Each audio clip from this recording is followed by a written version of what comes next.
Alors ce podcast-ci va être consacré à la méthode historique, la méthode des solveurs creux historiques pour les grands logiciels d'éléments finis. C'est une méthode qu'on appelle la méthode frontale. Alors l'idée de base de la méthode frontale, c'est de constater, alors ici j'ai pris une matrice bande, mais ça ne doit pas être obligatoirement une matrice bande, que quand je suis à ce stade-ci, là, et que je veux, pour trianguler mon système, éliminer les deux termes rouges, il n'y a que les termes que j'ai indiqués en noir qu'il faut manipuler. Et l'idée de base, c'est de repérer qu'on peut faire les opérations d'élimination sur une toute petite partie de la matrice bande. On va appeler ce petit carré bleu la matrice active. Et en plus, vous allez voir que fondamentalement, la méthode difrontale, elle peut traiter des matrices qui ne sont même pas bandes. Il suffit qu'elles soient construites de manière suffisamment intelligente. Alors l'idée de base historique, c'est que la petite boîte bleue, là, la petite matrice 3x3, on la met dans une mémoire à accès très rapide. Tu penses par exemple à la mémoire cache de ton ordinateur, mais imagine que c'était quand même vieux les éléments finis. Quand c'était il y a 30 ans, la mémoire rapide, c'était le disque dur de ton ordinateur et la mémoire lente, c'était les bandes. Tu vois, les vieux films des années 60 avec des centres de calcul et tu vois des trucs, des bandes qui tournent. Eh bien, c'était comme ça que ça se passait. Quand on avait une très grosse matrice, bande, on la tapait sur une bande parce qu'on ne savait pas la stocker sur l'ordinateur. C'était au point que quand on voulait résoudre un grand problème d'éléments finis, on compilait le code, puis on retirait le compilateur de l'ordinateur pour pouvoir exécuter le code pour avoir plus d'espace mémoire sur le disque. Oui, pas en mémoire vive, hein, sur le disque. Pour essayer de résoudre un truc. Après, maintenant, tu penses à ton téléphone smarteux, où tu as des gigas de mémoire vive. À l'époque, il n'y en avait pas beaucoup. Donc, ça a été imaginé par des gens qui devaient travailler avec peu de mémoire. Ok. Bon, alors, comment ça fonctionne en pratique? Regarde bien. Je veux éliminer ces deux termes-là. Qu'est-ce que je vais faire? Je vais transformer cette ligne-là. Je vais rien faire. La ligne 2, je vais dire que ça c'est la ligne 2 plus alpha fois la ligne 1. Et la ligne 3 ici, je vais dire que c'est la ligne 2 plus bêta fois la ligne 1. Tu vois tout de suite que sur la ligne 2 et la ligne 3, il n'y a que les petits carrés noirs qui sont modifiés, puisque il n'y a que 3 petits points noirs sur la ligne 1. Tu vois tout de suite que ce terme-là n'est pas modifié, puisque la ligne 1, sur cette colonne-là, elle vaut 0. Tu vois bien que celui-là n'est pas modifié, que celui-là n'est pas modifié. Donc quand tu modifies le bazar, on va utiliser le blanc là, parce qu'il y a du blanc là, voilà. Donc quand j'ai éliminé ces deux termes-là, pilou, tu vois, à la fin, les seuls que j'ai modifiés, c'est celui-ci, celui-ci, celui-ci, celui-ci. Et donc ça, c'est l'idée d'une méthode frontale. Bon, alors, pour expliquer comment ça marche, je vais faire une petite comparaison ferroviaire. Vous savez, la ferroviarisation, les chemins de fer, et vous parler d'une des gloires de la Société nationale des chemins de fer belges, c'est la réalisation de la jonction entre la gare de Bruxelles-Nord et la gare de Bruxelles-Midi, en faisant une tranchée souterraine avec quelques voies pour pouvoir relier les deux parties du réseau, le nord et le sud du réseau. Après, maintenant, il y en a qui se disent que pour couper la Belgique en deux, c'était con d'avoir fait cette jonction, mais ça, c'est une autre histoire. Ok. Et vous allez voir que la méthode frontale, c'est un problème de train. Alors, ce qu'il faut savoir, c'est qu'on va faire un petit exemple pour visualiser, c'est que ce qui est important dans la méthode frontale, c'est plus la numérotation des nœuds. La numérotation des nœuds, tu peux prendre une numérotation mal foutue de GMSH, it's not a problem, Maintenant, ce qui est important, c'est la numérotation des éléments. Tu vas voir, la numérotation des éléments, c'est ce qui est crucial. Alors tu vois, ici, j'ai la numérotation des éléments, et si je prends les éléments, par exemple, je compte 1, puis 2, puis 3, puis 4, et puis je dis les autres, quand je m'arrête après 4, j'ai, entre guillemets, défini une frontière que j'appelle le front.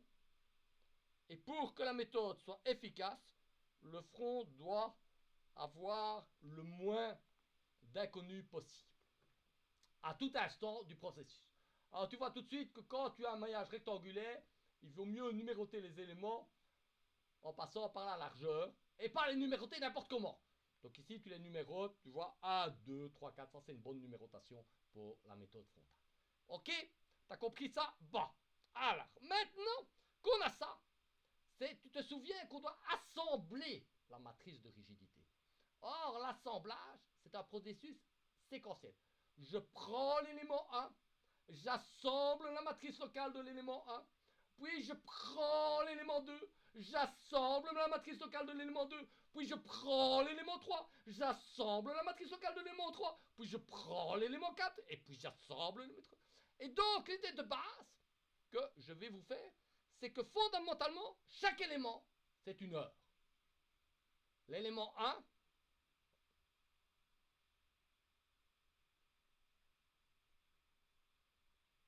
égale 13 heures. L'élément 2 égale 14 heures. L'élément 3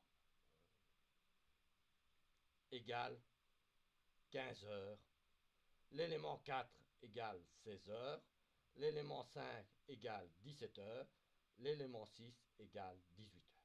Voilà. Pour être plus facile, 1 heure, 2 heures, 3 heures, 4 heures, 5 heures, 6 heures. Ok?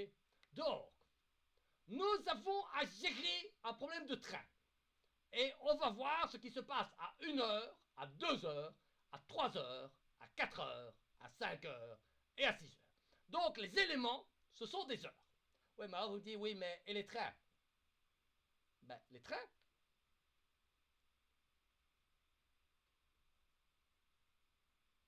les nœuds, les inconnus, sont les trains. Ok? Alors, ce que je vais dire, c'est que quand j'ai un élément comme ça signifie qu'à l'heure 4, il y a 4 trains qui se trouvent à Bruxelles Centrale, qui ont les portes ouvertes, et il y a des passagers qui rentrent dans le train. C'est le processus d'assemblage.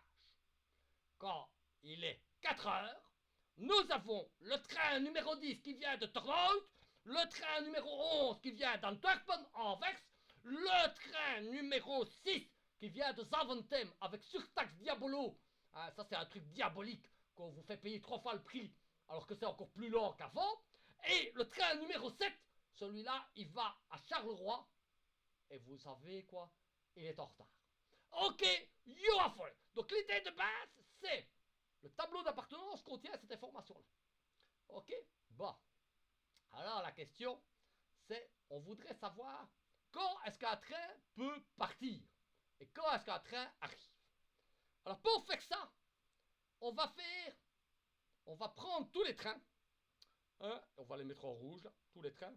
1, 2, 3, 4, 5, 6, 7, 8, 9, 10. Ok? Et tous les trains, qu'est-ce qu'on leur fait? Pilou, pilou, pilou. On va regarder qu'est-ce qui se passe à la première heure. À la première heure, tu es dans l'élément 1, ici, et tu as 4 trains qui sont là. Et ça veut dire qu'à 1 heure, j'ai le train 1, je lui dis à 1 heure il est là. Le train 2, à 1 heure il est là. Et le train 5 et 6, à 1 heure il est là. Ensuite, je regarde la deuxième heure. Je fais ici. Et ce que je fais, c'est je prends le même vecteur et je mets pour les 4 trains dans lesquels on assemble le 2. Donc le 5 et le 6, je mets 2. Donc ça veut dire je biffe cette valeur. Et 9 et 10, je mets 2. Puis je prends la troisième heure. Et à la troisième heure, pilou pilou, ça c'est pas joli. À la troisième heure, non, là. Pilou, concentre-toi Vincent, hein. À la troisième heure, qu'est-ce que j'ai comme train? Le 6 et le 7. Le 6 et le 7. Ok? Et le 2 et le 3. Le 2 et le 3. Et donc, je recommence chaque fois que j'ai un truc. Puis je prends la quatrième heure. Et la quatrième heure, j'ai le 6 et le 7. Donc là, la quatrième heure, pilou pilou, la quatrième heure, le 6 et le 7. Et le 10 et le 11. Le 10 et le 11. Oui, j'ai oublié 2 trains là. 11 et 12. Donc ça, c'est les trains. Ok? Ok, alors quand j'ai le 2, il est là. Et puis je prends la cinquième heure, comme ça. Et la cinquième heure, il y a le 3 et le 4. Le 3 et le 4. Et le 7 et le 8. La cinquième heure, le 7 et le 8, comme ça. Et puis la sixième heure, et la sixième heure, il y a le 7 et le 8. Là et là. Et le 11 et le 12, comme ça. Ok? Et je regarde les valeurs qui restent pour chaque train, qui restent assignées. Et en fait, la valeur qui reste pour chaque train assigné, c'est l'heure, la dernière heure où des passagers sont montés dans le train. Tu te souviens? Quand un train se trouve dans le tableau d'appartenance d'une heure, ça veut dire qu'il y a des passagers qui montent dans le train. Attention, tu vois par exemple, on va prendre le train numéro 3. Tu vois qu'à la troisième heure, il y a des gens. Hein, le train numéro 3, il est là. Tu vois qu'à la troisième heure, il y a des gens qui sont montés dans le train. Puis à la quatrième heure, on a refermé les portes. Alors tu vas dire, oui, le train pourrait partir. Ah non, non, non, non. Parce qu'il attend la correspondance d'Otigny. Alors on ferme les portes pour éviter qu'il fasse froid dans le train. Et à la cinquième heure, le train d'Otigny, il est toujours en retard parce qu'il a attendu le train de Louvain-la-Neuve. Hein.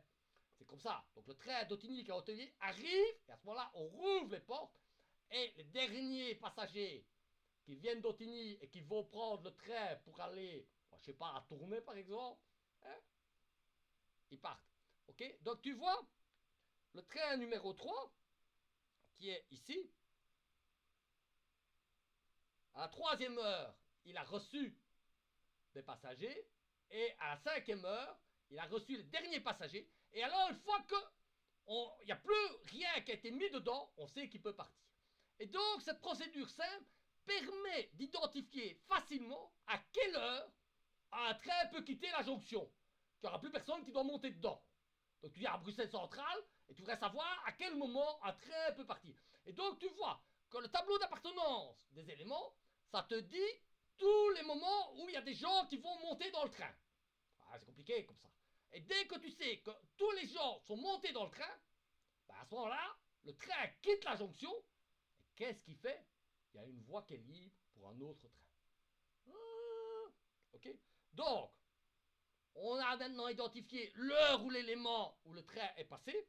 Et donc, j'ai, tu vois, l'élément de disparition pour tous les trains, pour tous les sommets, ou l'heure où le train peut partir. Ok? On est bien d'accord? C'est pas une matrice ceci, c'est les états successifs d'un vecteur qui, à la fin, contient 1, 3, 5, 5, 2, 4, 6, 6, 2, 4, 6, 6. Et donc, j'ai pour chaque train l'heure à laquelle il peut partir, quitter la jonction, ou l'élément de disparition du train. Pilou, pilou, pilou. Alors, maintenant que tu as cette information-là, tu vas pouvoir jouer au chef de gare.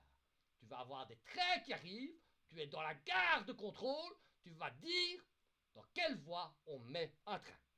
Ah, ça devient sympa. Donc, oui, ma femme avait un grand-père qui était dans les chemins de fer.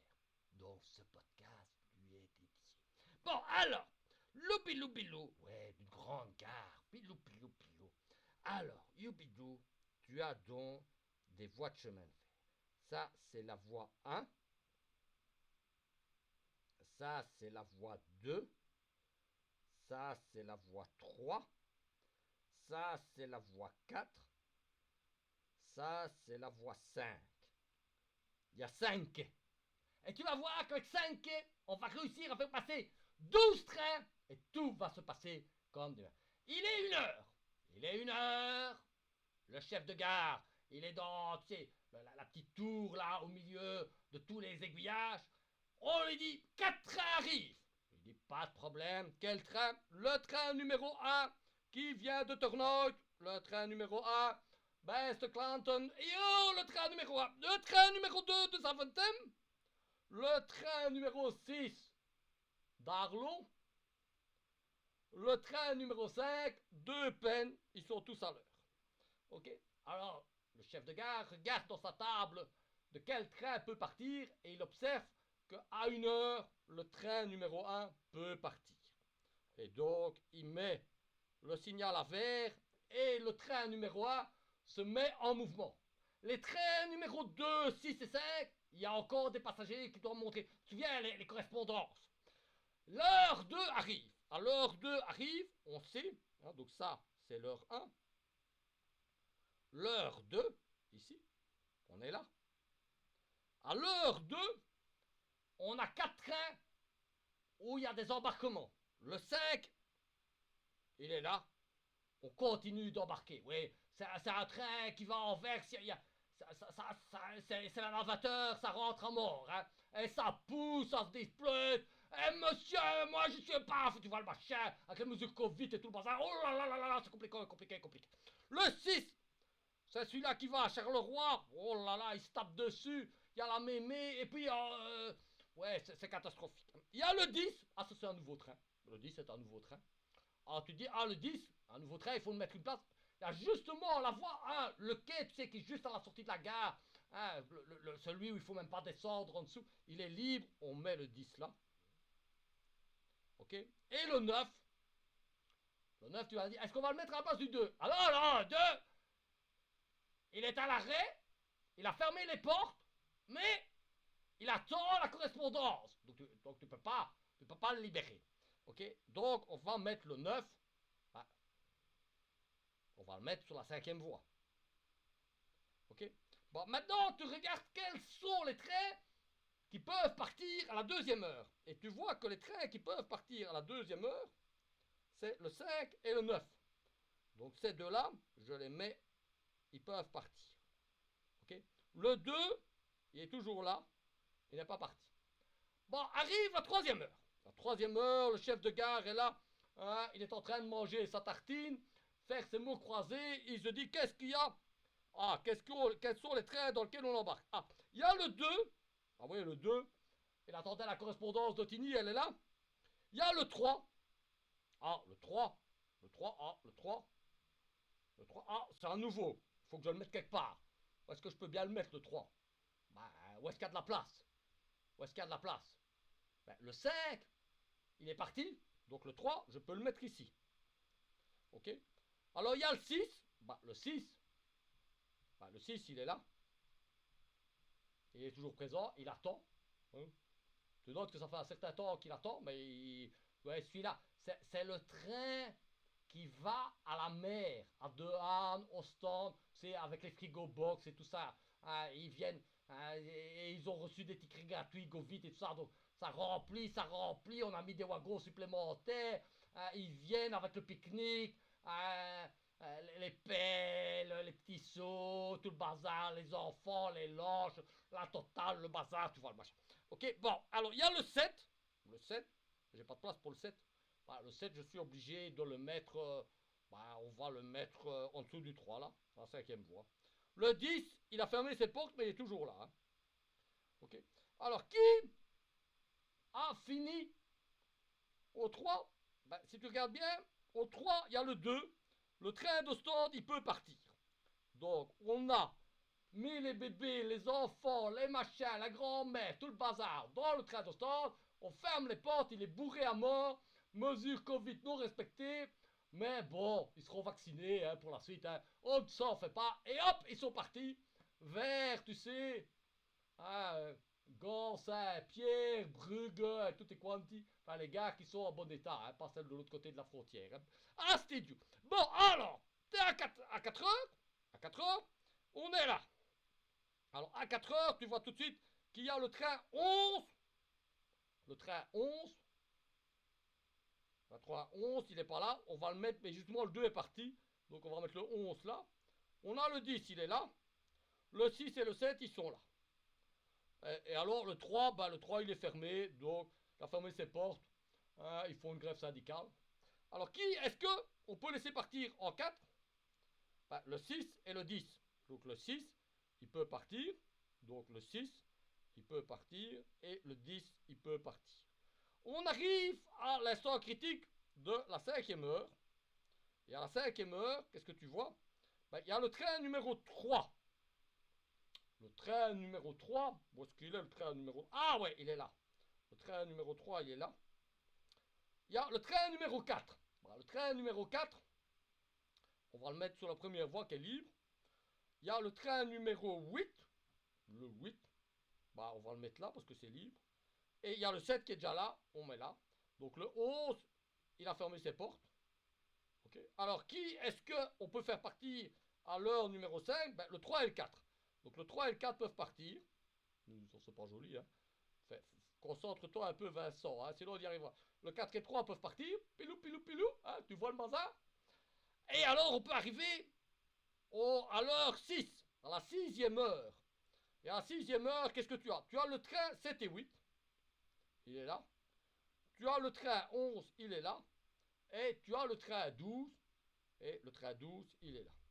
Et tout cela, évidemment, comme c'est la gare qui va fermer, ils partent là. Okay. Tu notes que quand on traite la 6e heure, il y a un train sur la voie numéro 5, mais que la voie numéro 4 est vide. Vous voyez, parfois, il y a une voie qui n'est pas utilisée. Et tu notes l'efficacité de notre gestion, de notre chef de gare. Il a réussi à faire passer 12 trains sur les 5 voies. Mais il était malin, hein? Il savait quand les trains rentraient, il savait quand les trains partaient. Tu notes qu'on fait exactement la même chose avec notre solveur frontal. On arrive à mettre une grosse matrice sur une toute petite en faisant passer une nouvelle ligne quand une ligne peut être éliminée. L'idée clé du solveur frontal, c'est que dès qu'on a fini d'assembler une ligne, on l'élimine et on la stocke, tu vois, sur les bords. Le truc accès lent. Bon, maintenant, sur le disque dur. Alors, on attribue donc une voie libre à chaque train. Note qu'en faisant ce calcul que j'appelle symbolique, c'est une simulation sans faire le calcul, on peut calculer à ce moment-là la taille requise pour la matrice active. Et donc vérifier si par exemple j'ai assez de place sur mon ordinateur pour pouvoir résoudre le système. Je peux par exemple vérifier aussi si la jonction nord-midi, par rapport au nombre de trains que je veux faire passer, il y a assez de voies. Donc on fait un check avant que les trains arrivent, on vérifie que ça marche.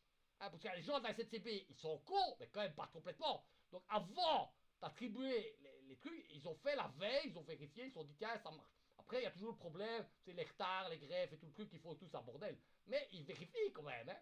C'est des gens intelligents, hein. Ouais, il y a des ingénieurs là-dedans, hein. Ouais, comme toi.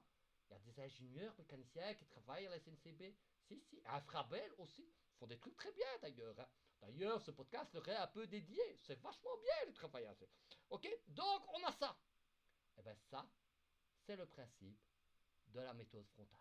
Alors implémenter, c'est un peu plus compliqué qu'un solver bon, mais un fifrelet. Hein.